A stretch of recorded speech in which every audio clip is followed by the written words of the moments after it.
what need my me. Today you got what need my me. Today you got what need my me today.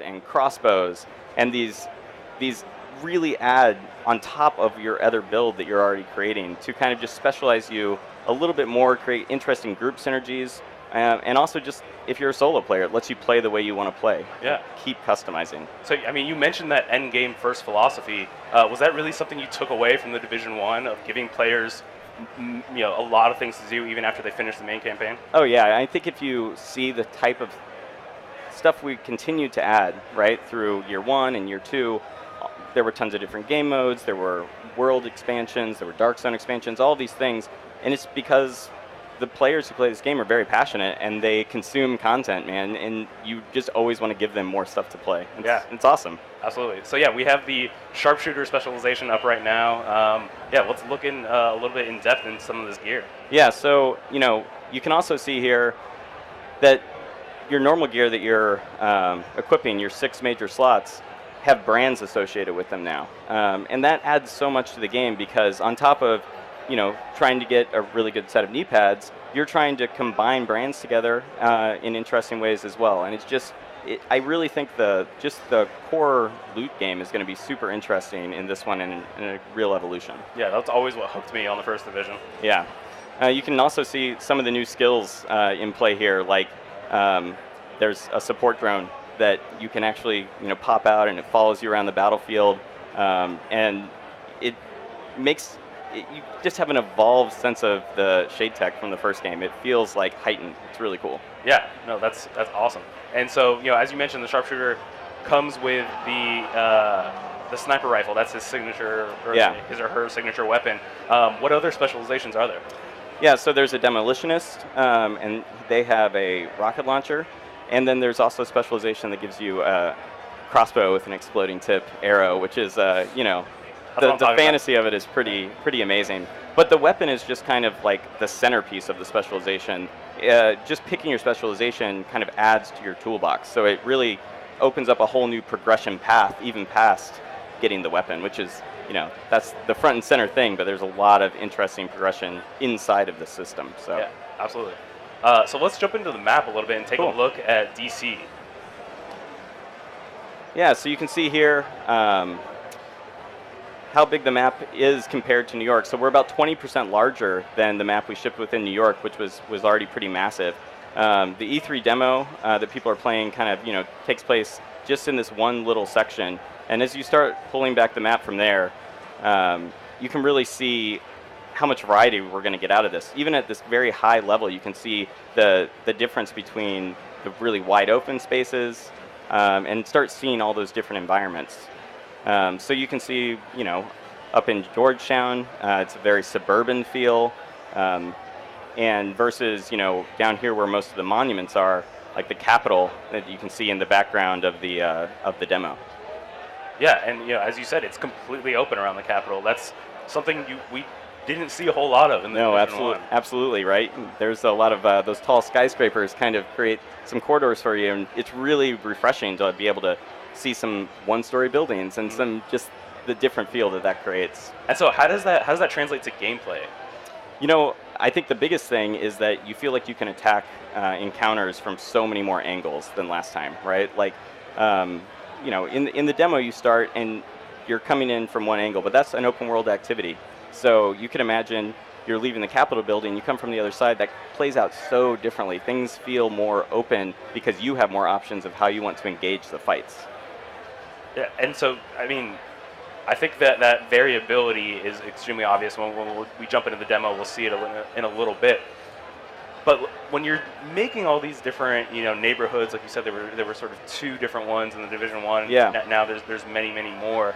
How do you go about connecting those? How do you make them all feel part of the same world? Well, the cool thing is, it's all in the city, right? So the city planner kind of did a lot of this for us, and when we bring that in, the fact that we have a nature biome now, right? We have a nature environment that feels totally natural, and is that creates such a different type of gameplay. Taking cover on trees, that's just something that really changes the game at a core level, and it's as you flow between these different environments, you really feel like you're progressing through the city and exploring. You know, I want people, and we all want people who kind of explore this map to be able to go into DC and kind of have the lay of the land. Yeah, absolutely. And I mean, one of the things that DC is, it's one of the most recognizable cities in this country, obviously, mostly because of its monuments, right?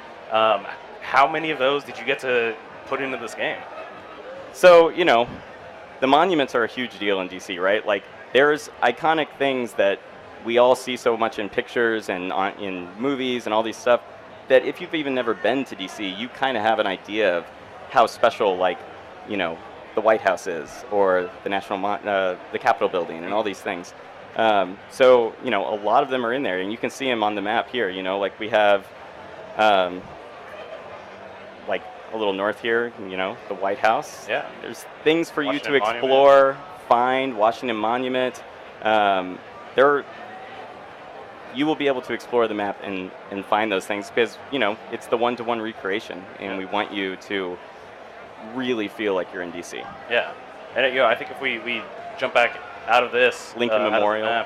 yeah, obviously Lincoln, Jefferson, Roosevelt Island. Absolutely, yeah. Roosevelt Island really like shows off that natural biome we were talking about. Yeah, totally. And I mean, and then even the Air and Space Museum. We're here. We're looking at another museum, and I love the amount of realism that it feels like you guys put into this, the believability that this is what DC might look like if something like this happened.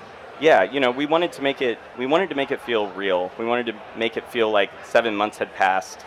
We wanted you to feel the heat of what that city is like in summer when it started to flood and it's a little nasty, right? Yeah. But yeah, in the background here you can see the Gallery of Modern Art. And it's those types of things that, you know, like the Air and Space Museum, right? Like exploring the city and really getting to see these monuments up close and personal, you know, in a way that you would never be able to do in reality. Yeah. What I think shows really well here, and what, again, the Division 1 did such a good job of, is that environmental storytelling, that you walk through an area, a neighborhood, and find out what happened, right? We could see here what exhibition was showing at the Gallery of Modern Art. You know, one really interesting thing is that, you know, the outbreak happened here at Christmas time as well. So we're in the summer, but you still see those remnants of Christmas, like famous Christmas trees that are really up in DC at that time of year are still there, but they're dead and their ornaments are hanging on them, you know? And you get that sense of no one ever cleaned this up and time passed and nature came out and all of that stuff. Yeah, it's bad enough faux pas leaving your Christmas tree up at New Year's, let alone well into summer. But yeah, that's a really great point. That the outbreak hits all at the same time. What happens when it's 6 months down the line, and you know, how do you deal with that? True Sons have this area locked down, but if you can capture their control point, you'll be clearing the way for the settlement to take it over. So this is, you know, the area we just sort of took a look at. But what's going on in this demo? Well, the cool thing about this demo is, you know, this is not some scripted mission. It's not a side mission. It's not a main mission. This is just the open world. This is the living world that we're creating. So the players are just exploring the living world right now, and they come upon a control point, and that's one of these things I was talking about, where that the True Sons faction have moved in there to try to lock it down. And if you get in there, you can call civilians to help you and try to take it back. And if you hold that, you're getting resources for, you know, the civilians, and you're helping them out. And these types of things can just occur throughout the living world, right? They're different every time you play, and we really want to increase the replayability of even this aspect of the game. Yeah, and so we're looking here at a 4-person squad, right? Sort of switching between angles. Walk us through a bit of what these players are doing, what each specialization might be. Yeah, so I think like the most noticeable thing right off the bat is they're using cover a lot, and that's a core pillar of what we're trying to do. Is, you know, we want to really put an emphasis on the core shooter feel, right? So the lethality is, you really feel it. You want to fight from cover. It feels very tactical, and so you'll see them using a lot of very smart cover and getting kind of flushed out of that cover throughout the demo, right? And having to kind of react on the fly as to what the AI are doing. In terms of their skills, I love the deer. That's one of my favorite. I love the deer. Yeah. I made the mistake of shooting the deer in my demo just to see if I could, and I felt so guilty. It broke your heart. It did. People, don't shoot deers. Yeah. Don't do it, even in game. But anyway, if we look at their actual loadouts, right, we can see here deploying a skill. They've thrown this hive out, and you can see this is one of the new skills that kind of shoots out these little micro drones that seek out targets. Kind of, once again, just like a new toolbox for you to play with. Here we're using another one of the new skills that lets you throw out this kind of explosive mist into the air, and when bullets penetrate inside of it, it lights on fire. Oh, so there's clouds of fire. Clouds of fire, right? And you can imagine you could lay down this cloud of fire, throw the hive in there. The hive lets out the chain reaction of fire throughout the battlefield. We're trying to create a lot of interesting synergies between what players can actually build. Yeah. And I think, we started off in sort of a enclosed interior space, and now we see, the Capitol building in the background. It's a much more open space, like you were talking about, than we'd ever seen before. Yeah, absolutely. I think even that first building we went through, you could have come in through the second story or the bottom and attacked from all these different angles, and it feels like you have options. But then you get into an environment like this, and you could completely 360 flank around this space. There's tons of different tactical positions, and I really think it's going to add to the replayability of the game. I'm really excited about it. Yeah, and you're totally right. Just even seeing here trees and grass and greenery, in the hot DC summer feels like a total change of pace for the Division. That guy just got some sick loot out of that supply drop that was stuck up in the tree. We're trying to hide a lot of stuff like that around the space, which is cool. Yeah, so I mean, the environments are worth exploring too. Yeah, right? exactly. Yeah, you wanna pay attention and look around. Not only pretty, but they got loot. That's what this is really about. Just give me more loot. Yeah, right. Yeah. So here you can see, the control point is up. The True Sons have captured it. When you go in, you could totally try to take this control point back on your own, or you could call in nearby allies. So you shoot off a flare, and that actually calls civilians to come and support you and try to take this back, and then they'll hold it. And they're really out there, and they really have to travel to this space, and it's all part of this living world simulation. That's awesome to hear. Yeah. So, I mean, we're looking at a 4-player team right now. Yeah. But of course, you can play this all by yourself. So if you need a little support, yeah, absolutely. shoot that flare up, right? You got Yeah, and you can kind of get into position, shoot off the flare, see them approaching, wait to attack until they're there, and kind of really plan out your attack in a more strategic way. Yeah, that's awesome. So here they're fighting the True Sons. What's important about this point? Why is it a control point? So each of the control points, there's lots of them littered all around the environment, but they're places that would have some sort of resource that these factions and these settlements need. So it might be water supplies or food, or there's varying things that they go after. But yeah, each environment has something that these factions want out of it. And this one on top of it is, an amazing crashed Air Force One, which kind of does add to the spectacle. Oh yeah, certainly. What I think what's cool that we're seeing here too. Yeah, you'll see the task force has just arrived from when he kicked it in. Sorry to. No, absolutely. But we get all these different perspectives, and you see how different you can play. You can be right up there in the middle with a shotgun. Like this person just pulled out their specialized weapon, which is the grenade launcher.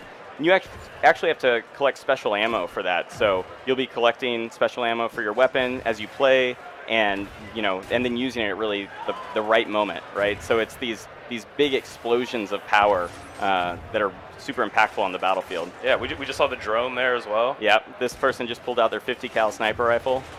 It's pretty meaty. Take a look at the map overall. So why don't we jump into that? Yeah, cool. So this is the start of the demo that players can play on the show floor. So you can kind of see here, right away, summer, very different kind of environment. You can almost feel the heat. And if I jump into my inventory, you can start seeing some of the changes we made to that nitty-gritty part of the RPG. And the biggest change right off the bat is the specialization weapon, right? When you hold on, I just want to stop you right there. We're still talking a little bit more about DC, showing off some of the more detailed environments. And as you can see here from the stream, you guys put in so much care and depth into this world. I think it's one thing to build DC; it's a whole other thing to ruin it in a way, right? Yeah. Well, the whole world is made in layers, right? Like we start with that base DC, that one-to-one we were talking about. But then you're layering on top of that the story, right? What happened to these environments in the beginning part of the outbreak? What would have they been used for? How could this have happened here? Of all the capitals, of all the nations on Earth, none more vigilant, safeguarded, prepared. Was it vanity?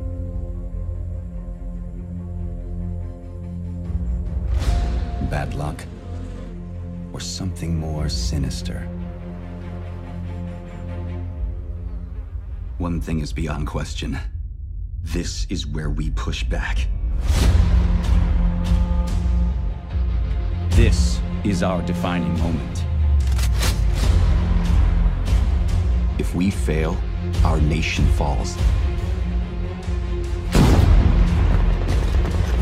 We are the free world's last line of defense.